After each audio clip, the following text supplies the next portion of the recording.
This podcast is brought to you by Progressive Insurance. Do you ever find yourself playing the budgeting game? Well, with the Name Your Price tool from Progressive, you can find options that fit your budget and potentially lower your bills. Try it at Progressive.com. Progressive Casualty Insurance Company and Affiliates. Price and coverage match limited by state law. Not available in all states.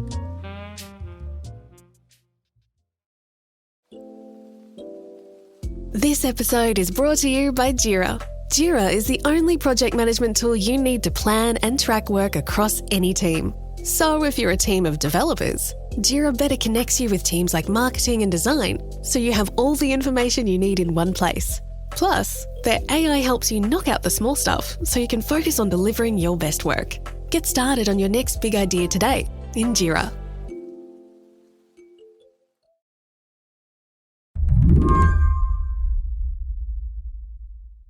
The journey to find my grandfather started back in 2017 or thereabouts, when I decided to find his identity for the first time. Tony Tran, Slate's senior tech editor, didn't have much information to go by. His grandparents met in Vietnam during the war. And growing up, I never knew who he was, and my mom never knew who he was because her mom, my grandma, and her had lost contact with him shortly after the war. And my grandma was very, very kind of hush-hush about who he was, like very cagey. Tony's grandmother left Vietnam not long after the war and was always pretty quiet about the specifics of the man she fell in love with. We knew some things. We knew he was an American soldier who served in Vietnam during the mid to late 60s and left in the early 70s. And I always wanted to find his identity, and it wasn't until I embarked on this genealogy project was I able to find him. Part of the way Tony did that was by using the website findagrave.com. The site is a vast repository of information. Pictures of headstones, family photos, little memorials to the dead.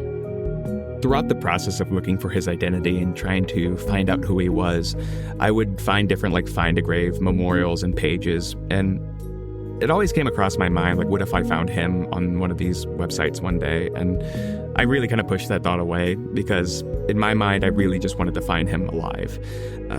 So when it did come to the point where I discovered his Find a Grave page and his obituary and found out, yes, indeed, he had died back in 2013. I'll be honest, I was heartbroken.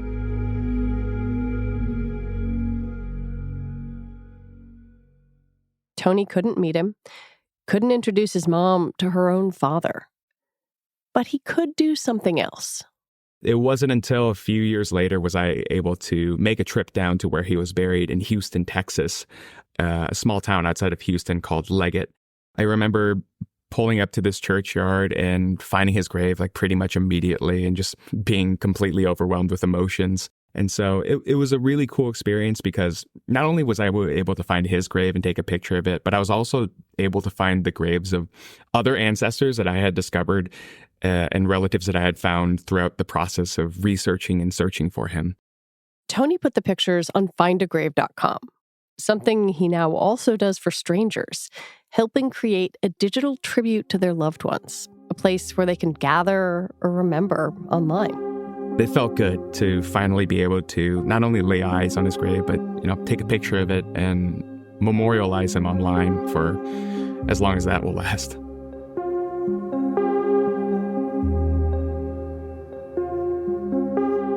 Today on the show, inside the creative, caring, and controversial world of findagrave.com.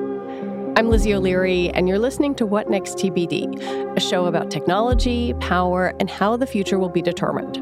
Stick around.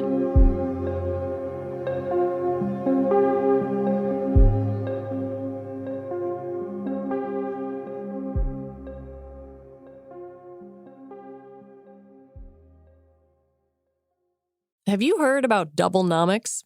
It's okay if you haven't. It's extremely niche and practiced by Discover. Here's an example. Discover automatically doubles the cashback earned on your credit card at the end of your first year with Cashback Match. That means with Discover, you could turn $150 cash back to $300. It pays to Discover. See terms at discover.com/creditcard. After a night with drinks, it's tough to bounce back the next day. But with Z-Biotics, there's a surefire way to wake up feeling fresh after a night of drinking. Z-Biotics Pre-Alcohol Probiotic Drink is the world's first genetically engineered probiotic. It was invented by PhD scientists to tackle rough mornings after drinking. Here's how it works. When you drink, alcohol gets converted into a toxic byproduct in the gut. It's this byproduct, not dehydration, that's to blame for your rough next day. Pre-alcohol produces an enzyme to break this byproduct down. Just remember to make Z-Biotics your first drink of the night, drink responsibly, and you'll feel your best tomorrow. Also, Z-Biotics is continuing to invent probiotics that will help with everyday challenges of modern living. Go to zbiotics.com/TBD to learn more and get 15% off your first order when you use TBD at checkout. Z-Biotics is backed with 100% money-back guarantee, so if you're unsatisfied for any reason, they'll refund your money, no questions asked. Remember to head to zbiotics.com/TBD and use the code TBD at checkout for 15% off. When Find a Grave began back in 1995, it was a hobbyist website. Founder Jim Tipton liked to visit celebrity graves and discovered that other people shared his interest and wanted to have a community online. And now it's kind of like this big volunteer-based effort to digitize and memorialize just different graves. And, a lot of it is based on the genealogical and ancestry community. People who are interested in researching their family's history, their relatives, where they came from. But it's also being used by people like historians and journalists and people who are interested in uncovering some piece of history. For me, it's also, and for a lot of other people, who refer to themselves as gravers, it's also like this hobby that we undertake as well, whereby we, either digitize obituaries or people who have passed on recently, or we go out and we take pictures of different grave sites throughout the world, just so there's a record of it, a memorial to the people who have passed on. How big is it? Like, how many graves are there? If if you're just a random person, you think let me see who I can find here. Is there a good chance you can find what you're looking for? So there are thousands of graves being uploaded onto Find a Grave each and every day. I don't have the hard numbers in front of me, but I think the memorials that they have are well into the millions by this point. It's easily the biggest and also the most comprehensive digital memorial service of its kind. And I say that with the caveat that Find a Grave is pretty Western-centric. So, you're probably going to find more people within the realms of America and also places like England or France or Germany in there, rather than, say, somebody who lived and died in a small farm outside of Saigon, Vietnam. But yeah, there is a pretty good chance that if you have a loved one who has passed on, who has been buried, they probably have an entry on findagrave.com. And I understand it's now owned by Ancestry.com. Clearly, they see some value in this part of kind of tapping into this big online genealogical community. Oh, yes. And that's a relationship that kind of just seems obvious on the surface, that they would have a hand in findagrave.com because most of the people who do use it, and a lot of gravers, are people who are just ancestry enthusiasts, people like me who had questions about their past and their family and wanted to dig into it a little bit more. I believe they bought findagrave.com back in 2013. And, that raises a lot of different questions as well in regards to, what does it mean to have a service like this be owned and essentially operated by this huge private company, this corporation that, to be fair, just cares about the bottom line. But for the most part, though, findagrave.com has been pretty good about being its own separate entity. It's still very much volunteer-based. Talk to me about the graver community that you're a part of. How does it work? The graver community is it's very interesting, like any internet subculture is. The gravers themselves are all primarily based in these different web forums, including Find a Grave's own web forums, but also in various Facebook communities, and also on different genealogy web forums as well. But yeah, they're just people who like mostly like to spend a lot of their time online talking and swapping tips about how to find certain cemeteries or what are the best practices or how to treat graves and whatnot. I found that like has been a ton of overlap between the ancestry community and gravers themselves. And if you know anything about the ancestry community, you know that they can be also a little bit like weirdly prickly sometimes. Like people come into it with a lot of very, very strong opinions on how to go about different research tactics and whatnot. But ultimately, they are also just incredibly helpful as well, because, you know, like an effort like this at its core is just quite altruistic as much as it is like a way to pass the time and a hobby of ours. Gravers like me and other people who I've met and a lot of the people I've spoken to for the story, they're doing this because they truly do care about memorializing and remembering the people who have passed on, whether it be, you know, for future historical purposes or whether it be because we just simply believe that people need to be remembered. Tony describes himself as a mercenary grave finder, a photographic hired gun. He takes requests from strangers online to track down and document different graves. But the motivations for other grave finders vary. Yeah, there are people who like to, say, just create memorials to different people who have passed on Find a Grave. So some people will literally pick up a newspaper and just read through the obituaries and create a memorial for all those people who have passed on, just to make sure that there is a record of it on Find a Grave.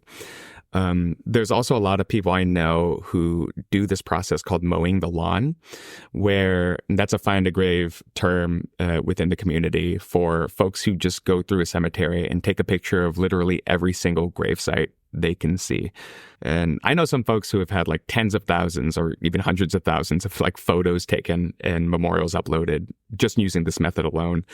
Those people tend to care much more about the cemetery specifically rather than any specific grave. But yeah, it's different ways and different approaches for how you can be a graver. But ultimately, the goal is the same. Like, we're just trying to memorialize those who have passed on.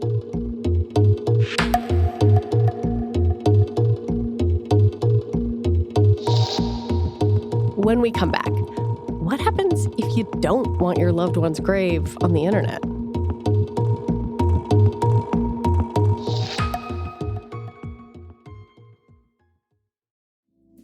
Innovation is important to the future of many businesses, and processes need to be clear, fast, and ultimately more productive. Take a big step to solving these problems with the Innovation Workspace from Miro. The Innovation Workspace comes loaded with AI-enabled tools to help teams get from idea to output faster. Miro's Innovation Workspace will help your teams accelerate through the full innovation development cycle, helping them to be faster, more productive, and ultimately more effective. Its new AI-powered tools and features can visualize tasks ahead, condense documents to produce summaries in seconds, and even create complex diagrams and flowcharts using natural language.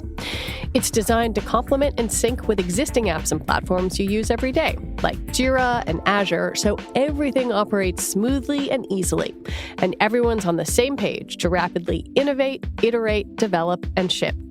Whether you work in innovation, product design, engineering, UX, Agile, or IT, bring your team to Miro's revolutionary Innovation Workspace and be faster from idea to outcome. Go to Miro.com to find out how. That's MIRO.com. Chronic migraine is 15 or more headache days a month, each lasting 4 hours or more.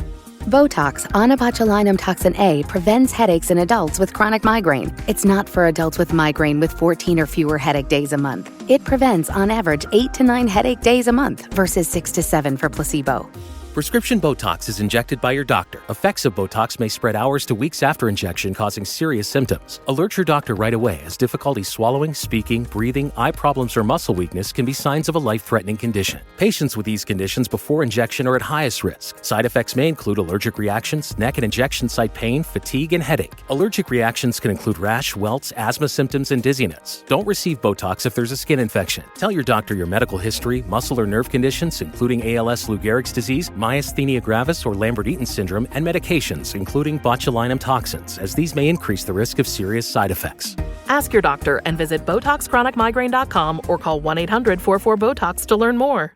Oh, it's such a clutch off-season pickup, Dave. I was worried we'd bring back the same team. I meant those blackout motorized shades. Blinds.com made it crazy affordable to replace our old blinds. Hard to install? No, it's easy. I installed these and then got some for my mom. She talked to a design consultant for free and scheduled a professional measure and install. Hall of Fame son. They're the #1 online retailer of custom window coverings in the world. Blinds.com is the GOAT. Shop Blinds.com right now and get up to 45% off select styles. Rules and restrictions may apply. You know, before I got ready to talk to you, I went on Find a Grave and I looked for my great-grandfather, assuming he would be on there because he was a federal judge. I thought, like, okay, yeah, he was, kind of a public person. People would have maybe taken pictures of his grave.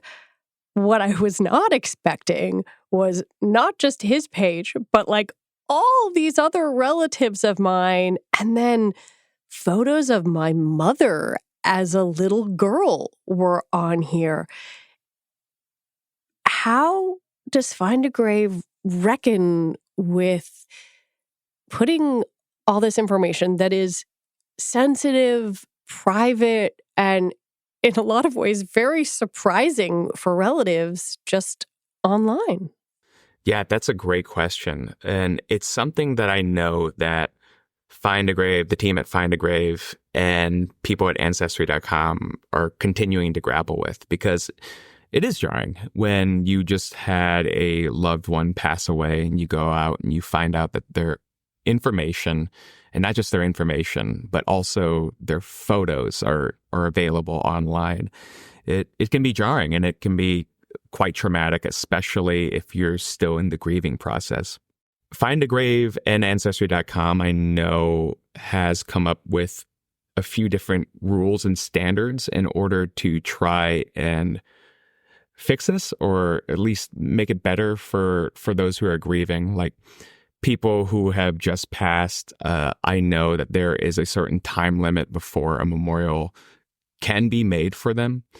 And I know that there is kind of this unspoken rule within the Find a Grave community that if, say, you stumble upon the page of a loved one for you, like I stumbled upon the webpage for my grandfather, you are able to go on and message the person who created that page, or who owns that memorial page, and you can explain your circumstance. You can say, like, hey, this is somebody who was close to me who passed away. Could I have this page? And more often than not, I've never heard of an instance when people didn't just hand the page over. They'll just give you control and rights of that page. So in that small way, the community also recognizes sometimes that these issues can be very sensitive, and they try to meet the person who is grieving where they are. There's a sort of interesting tension here that I think comes up with a lot of online genealogy projects like Ancestry.com or 23andMe, which we recently did an episode on, where you have some members of a family who are all in on going through this process, putting things on the internet, and maybe others who don't want any of their information up there, but it's out there anyway because, a cousin or an aunt or whoever is really interested in this. That's just sort of the thing that a lot of people, including myself, like even now, has to contend with when it comes to embarking on these genealogy projects. Like one of the main things that I've read and that I've heard from other people when it came to advice when I started out with my genealogy project to find my grandfather, it's that you might not like what you find. And it's something that you have to come to terms with. Like when you take a DNA test, or when you start digging into these weird, more mysterious parts of your family's history, you might end up finding something that is just groundbreaking, just earth-shattering for you and your family. People, there have been stories about people finding out that their father isn't their actual father, or they were actually adopted, or things like that. Or in my case, I found out that my grandfather was dead. Not only that, but I found out that my grandfather was actually married when he had my mother back in 1966 with my grandmother. Yeah, all these different questions that we have, we think we might know the answer, but sometimes it turns out the answer can be very uncomfortable. It can be very painful even. But that's the risk we're all willing to take sometimes, especially when it comes to answering some of the biggest questions that we've had all of our lives. And for me, that was who my grandfather was. All of this data that we're talking about, the names, the birth dates, in some cases, photos, family trees, where does it all go? Right now, it's just all on Find a Grave currently. It acts as a good kind of repository to collect all of this information in a good way and make it available to the public. But, I think the other thing that's important to note is that when it comes to things like death records and birth certificates and census data, all that information is already available. Like people can go out and find that already. The thing that Find a Grave does is just puts it all online. In one central location. And so people can be uncomfortable with, and I think it's completely fair to have all this data about a person in one place, just on one web page that anyone can visit. But the fact of the matter is that information is already out there and people want to find it, and they have good reasons to find it, I think, like my own genealogy project. After writing the story, how do you feel about this process? Has it changed your feelings at all about being a graver or about Find a Grave? Writing the story really gave me a good opportunity to reflect on why I do Find a Grave and why I continue to do it, even though I have found the identity of my grandfather. And for me, it's a few things. And I think, like, number one, it is just kind of a lovely way to spend a Saturday morning or afternoon. People don't typically associate things like cemeteries and graveyards with a peaceful, relaxing, fun time on a Saturday. True. But I think I would beg to differ. I honestly would. Most cemeteries are completely lovely places. I know here in Chicago, we have a handful of really, really great cemeteries. Graceland Cemetery in Chicago also acts as an arboretum. These are lovely places. People come here to walk their dogs. They come here to go on walks and exercise even. People take their lunch breaks there. Cemeteries, to me, act as this also, ironically enough, a kind of living museum, one that is constantly growing and occasionally shrinking and is constantly a reflection of the community and city that it's in. The other thing is, I just do genuinely believe that there is such an importance in remembrance and memorializing people who have passed away, no matter how big or small their lives actually were. I think about people like my grandfather, whose grave was frankly quite unloved, sitting in the middle of Leggett, Texas, in an empty, in a churchyard somewhere. How sad that makes me to think about the fact that his grave was unloved and no one was there to remember him until I took a picture of it, until I posted it online, until I was the one who made the effort to remember. I think there's a power to that. And frankly, I think part of it too is I would hope that someone would do the same for me one day.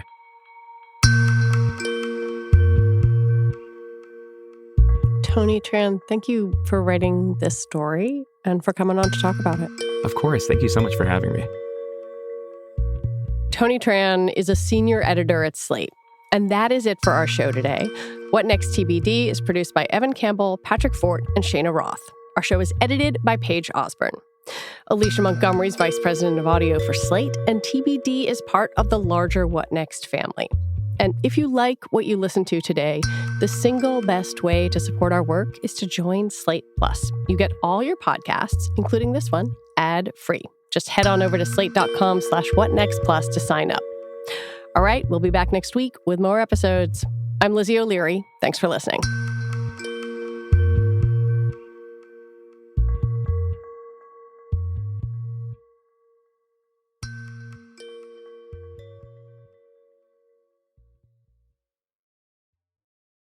Now you can get Cox Internet and one unlimited mobile line for $80 a month, all with Wi-Fi equipment included and no annual contract. If only getting it all was always that easy. Like having a night out and getting a good night's sleep. Get it all with Cox. Get Cox Internet and one unlimited mobile line for $80 a month. Visit cox.com/value. Limited time offer for new customers only. No annual contract means no minimum term agreement and no early termination fees. Additional restrictions apply. I said to Roger, the last thing you are fair and balanced. That should have been my slogan. When the Fox News Channel first went on the air, it promised to change television. Few broadcasts take any chances these days, and most are very politically correct. Well, we're going to be different. It's going to be kick-ass, and I want to be part of it. I'm Josh Levine. In this season of Slow Burn, we'll look at the moment in the early 2000s when Fox News became a political and cultural force. I'm okay with wearing an American flag. And if you're not, I think you need to examine who you are. You'll hear from Fox insiders, many who've never spoken out before. I was not told about that beforehand, for good reason. I wouldn't have gone along with it. And you'll hear from the activists and comedians who tried to stop it. He said, "You're being sued by Fox." I went, "Really? That's fabulous." Slow Burn Season 10, The Rise of Fox News. Hear the entire season now, wherever you listen.